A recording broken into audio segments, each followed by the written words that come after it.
Hello friends, ഇന്ന് നമ്മൾ വന്നിട്ടുള്ളത് പട്ടുപാവാട ബ്ലൗസിന്റെ ജമ്പർ അഥവാ ബ്ലൗസ് കട്ട് ചെയ്യുന്ന വീഡിയോ നിങ്ങളെ കാണിക്കാൻ വേണ്ടിയിട്ടാണ്.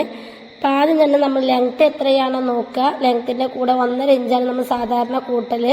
പക്ഷെ ഇന്ന് നമുക്ക് 1.5 ഇഞ്ച് കൂട്ടേണ്ട ആവശ്യമില്ല, 1/2 ഇഞ്ച് മാത്രം കൂട്ടിയാൽ മതി. ആ 1/2 ഇഞ്ച് എത്രയാണോ നോക്കിയിട്ട് നമുക്ക് എത്രയാണ് ലെങ്ത് നോക്കുക. അപ്പം നമുക്ക് ആവശ്യമുള്ള ലെങ്ത് 12 ആണെങ്കിൽ അതിൻ്റെ കൂടെ 1/2 ഇഞ്ച് കൂട്ടിയിട്ട് 12 മാർക്ക് ചെയ്യുക. എന്തുകൊണ്ടാണ് നമ്മൾ ആ 1 ഇഞ്ച് കൂട്ടാത്തെന്ന് ചോദിച്ചാൽ, നമ്മൾ അതിൻ്റെ താഴ്വശം നമുക്ക് കരവശമാണ് വരുന്നത്. അപ്പം അവിടെ തയ്ച്ച് കൊടുക്കേണ്ട ആവശ്യം ഉണ്ടാവില്ല.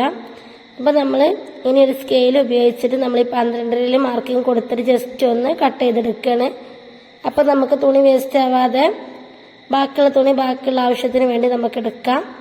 അതേപോലെ തന്നെ നമ്മൾ ഇതിന്റെ വീതിയും കട്ട് ചെയ്യേണ്ടത് അങ്ങനെ തന്നെയാണ്. നമ്മുടെ വീതിയുള്ള ഭാഗം ഏതാണോ നോക്കിയിട്ട് ആ അളവിന്റെ കൂടെ നമ്മളൊരു 1.5 ഇഞ്ച് എക്സ്ട്രാ മടക്കിയിട്ടതിന് ശേഷം 1.5 ഇഞ്ച് കൂട്ടിയിട്ടാണ് നമ്മൾ കട്ട് ചെയ്തെടുക്കേണ്ടത്.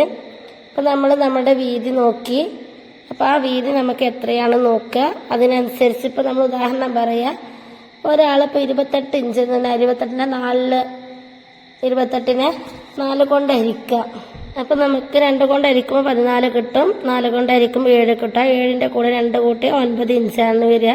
അപ്പം അതിന് മാർക്കിങ് കൊടുക്കുക. അതേപോലെ നെക്കിന്റെ വിഡ്ത്തും ലെങ്ത്ത് മാർക്ക് ചെയ്യുക. വിഡ്ത്ത് 2, ലെങ്ത്ത് 4 വരുന്നത്. അപ്പം അതൊന്ന് മാർക്ക് ചെയ്യുക. ഇനി ഇതിന്റെ ബാക്കിൽ നമ്മൾ വള്ളി വെച്ചിട്ട് കൊടുക്കുന്നത് കൊണ്ട് ബാക്ക് ലെങ്ത്തും നമ്മൾ ഈ സെയിം അളവ് തന്നെ എടുക്കാൻ ശ്രദ്ധിക്കുക. ഇനി അല്ല അത്ര ഇറക്കം വേണ്ടാന്നുണ്ടെങ്കിൽ 1/2 ഇഞ്ചൊക്കെ കുറച്ചിട്ട് എടുക്കുക. റിഗാള് നമ്മൾ ഇതേപോലെ തന്നെ 4.5-ലാണ് മാർക്ക് ചെയ്യുന്നത്. റിഗാള് 4 മാർക്ക് ചെയ്താലും മതി. ഇത് 4.5 വേണം, കുറച്ച് റിഗാള് വേണമെന്ന് പറഞ്ഞതാണ്, അതുകൊണ്ടാണ് നമ്മൾ 4.5 എടുക്കുന്നത്. ഇനി നമ്മൾ ഇതേപോലെ സ്കെയിൽ വെച്ചിട്ട് ജസ്റ്റ് ഒന്ന് വരച്ചു കൊടുക്കുക. നിങ്ങൾ വീഡിയോയിൽ എന്തെങ്കിലും സംശയങ്ങൾ കാണണമെങ്കിൽ അപ്പം കമന്റ് ബോക്സിലൂടെ ചോദിക്കണം. ഞാൻ കാണുന്ന സമയത്ത് അതിന്റെ മറുപടി തരുന്നതായിരിക്കും. ഇപ്പം നമ്മൾ ഈ ഭാഗത്തും ഒരളവ് കൊടുത്ത് അപ്പോൾ ഒരു സ്ക്വയർ ഷേപ്പിലാവും നമുക്ക് റിഗാളിന്റെ ഭാഗത്ത് വരിക. ഇനി ജസ്റ്റ് ഒരു 1/4 ഇഞ്ചിന് ഒരു ചെരിവ് കൊടുക്കുന്നുണ്ട്. കുട്ടികളാവുമ്പോൾ ചെരിവിന്റെ ആവശ്യമൊന്നും ഇല്ല, പക്ഷെ ജസ്റ്റ് ഒന്ന് നമ്മൾ ചെറിയൊരു ചെരിവ് കൊടുക്കുന്നുണ്ട്. ഇനി ഇതിന്റെ സെന്റർ മാർക്ക് ചെയ്തതിനു ശേഷം ഇതിന്റെ ഫ്രണ്ട് ഭാഗം ഒന്ന് നമുക്ക് കുഴിച്ച് വെട്ടണം. ഫ്രണ്ട് ഭാഗം കുഴിച്ച് വെട്ടലൊക്കെ നമ്മൾ സാധാരണ വലിയ ആളുകൾക്കാണ് ചെയ്യുക, കുട്ടികൾക്കൊന്നും അത്ര ആവശ്യം വരില്ല. എന്നാലും ജസ്റ്റ് ഒന്ന് കാണിക്കാൻ വേണ്ടിയിട്ട് നിങ്ങൾക്ക് കാണിച്ചെന്നുള്ളൂ. ചില ആൾക്ക് നല്ല ഷേപ്പിൽ കിടക്കണം എന്നുള്ളവർക്ക് നമ്മൾ ഇതേപോലെ കുഴിച്ച് വെട്ടേണ്ടി വരും. ഇനി നമ്മൾ നമ്മുടെ അളവിന്റെ കൂടെ പ്ലസ് 1 ഇഞ്ച് കൂട്ടും. 6 നമുക്ക് കിട്ടിയിട്ടുള്ളത്. 6 നമ്മുടെ ചെസ്റ്റ് അളവ് 24. 24ന്റെ 4 കൂടെ നമ്മൾ പ്ലസ് 1.5 കൂട്ടിയിട്ടാണ് മാർക്ക് ചെയ്തിട്ടുള്ളത്. അതേപോലെ തന്നെ നമ്മളെ വേസ്റ്റ് ലെങ്ത്ത് നമുക്ക് ആവശ്യമായിട്ട് വന്നിട്ടുള്ളത് 5.5 ആണ്. 5.5ന്റെ കൂടെ നമ്മൾ ഇതേപോലെ ടെക്ക് ഇടുന്നുണ്ടെന്നുണ്ടെങ്കിൽ നമ്മൾ ആ ടെക്കിനുള്ളതും കൂടി നോക്കിയിട്ട് വേണം മാർക്ക് ചെയ്യാൻ. ഇനി ടെക്ക് ഇടാതെ തയ്ക്കാന്നുണ്ടെങ്കിൽ നമുക്ക് അതിന്റെ ആവശ്യമില്ല. അപ്പം നമ്മൾ ടെക്കിന്റെ ഇത് കൂട്ടാതെ നമ്മൾ 1 ഇഞ്ച് മാത്രം മാർക്ക് ചെയ്തിട്ടൊന്ന് ജസ്റ്റ് ഷേപ്പിന്റെ ഭാഗത്തൊക്കെ 1 ഇഞ്ച് മതി. അതേപോലെ താഴ്വശത്ത് ഓപ്പൺ ഉള്ളതാണ്, ഓപ്പണുള്ള ഭാഗത്തും വല്ലാതെ വീതിയിൽ കൊടുക്കേണ്ട ആവശ്യമില്ല. ഇനി ഓപ്പൺ ഇല്ലാതെ അടിക്കുകയാണെന്നുണ്ടെങ്കിൽ നമുക്ക് നേരെ അടിച്ച് പോയാലും മതി. അപ്പം നമ്മളിതൊന്ന് കട്ട് ചെയ്തെടുക്കുകയാണ്. ഇതേ രീതിയിൽ നമ്മൾ പറഞ്ഞ പോലെ തന്നെ കട്ട് ചെയ്യാൻ വളരെ സിമ്പിളാണ്, ആർക്കും പെട്ടെന്ന് കട്ട് ചെയ്യാവുന്നതേ ഉള്ളൂ. ഇനി ഓണമൊക്കെ ആയിട്ട് നമുക്ക് പട്ടുപാവാട തയ്ക്കാനൊക്കെ ഉണ്ടാവും. അപ്പം അതുകൊണ്ട് എല്ലാവരും ഇതേപോലെയൊക്കെ ഒന്ന് ട്രൈ ചെയ്യുക, എന്നിട്ട് ഫീഡ്ബാക്കൊക്കെ അറിയിക്കുക. അപ്പം നമ്മളിതിൻ്റെ ഫ്രണ്ട് ഭാഗത്തൊന്ന് കുഴിച്ച് വെട്ടുകയാണ്.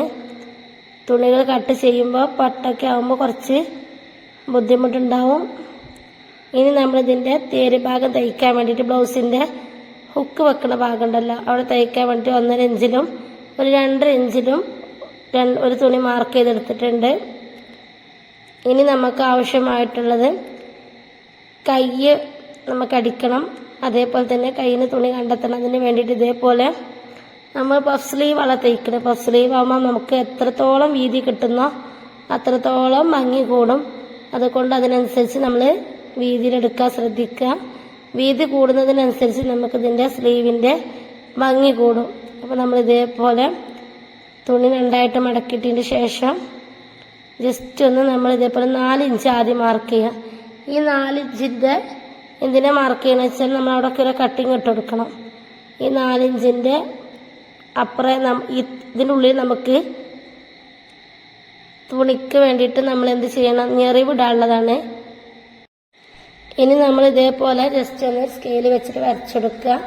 അപ്പോൾ നമ്മൾ ഈ സ്ക്വയറിൻ്റെ ഉള്ളിൽ നമ്മൾ ഞെറിവിടുകയെന്നുണ്ടെങ്കിൽ നമ്മൾക്ക് നല്ല അടിപൊളിയായിട്ട് പഫ് സ്ലീവ് കിട്ടും. അപ്പോൾ അതിന് വേണ്ടിയിട്ടാണ് നമ്മൾ ഈ രീതിയിൽ ചെയ്യുന്നത്. പിന്നെ നമ്മൾ ബാലൻസ് വരുന്ന ഭാഗം ഉണ്ടെന്നുണ്ടെങ്കിൽ അവിടെ കൂടി ജസ്റ്റ് ഞെറിവിട്ട് കൊടുക്കുക.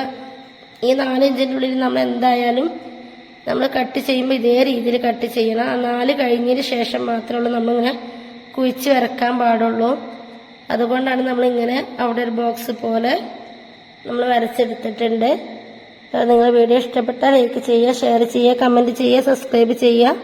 തൊട്ടടുത്ത് കാണുന്ന ബെല്ലൈക്കൺ കൂടി ക്ലിക്ക് ചെയ്താലുള്ള ഞാനിടുന്ന വീഡിയോസിന് മുഴുവൻ നോട്ടിഫിക്കേഷൻ നിങ്ങൾക്ക് ലഭിക്കാം. അപ്പോൾ എന്തെങ്കിലും സംശയം ഉണ്ടെങ്കിൽ കമൻറ്റ് ബോക്സിലൂടെ ചോദിക്കാം. മടിക്കേണ്ട, ഞാൻ കാണുന്ന സമയത്തൊക്കെ ഇതിന് മറുപടി തരുന്നതായിരിക്കും. അപ്പോൾ നമ്മളിതിൻ്റെ സ്റ്റിച്ചിങ് അടുത്ത വീഡിയോയിൽ കാണിക്കാം. അപ്പോൾ അതുവരെ നിങ്ങൾ കാത്തിരിക്കുക. അടുത്ത വീഡിയോ വരുന്നവരേക്കും bye. Thank you for watching.